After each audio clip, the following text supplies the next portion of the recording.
Bir yoqda ham qilib tavuqni qovurib, pesta bilan so'ng bosamiz. Qattiqlar. Nima qilib qizartirgandan keyin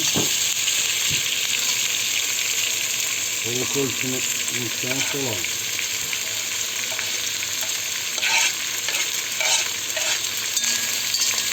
O'zbek ichi ham deyli.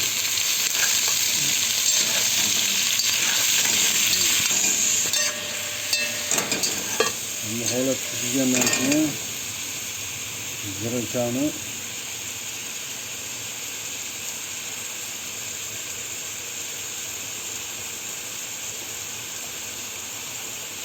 bir ziraça.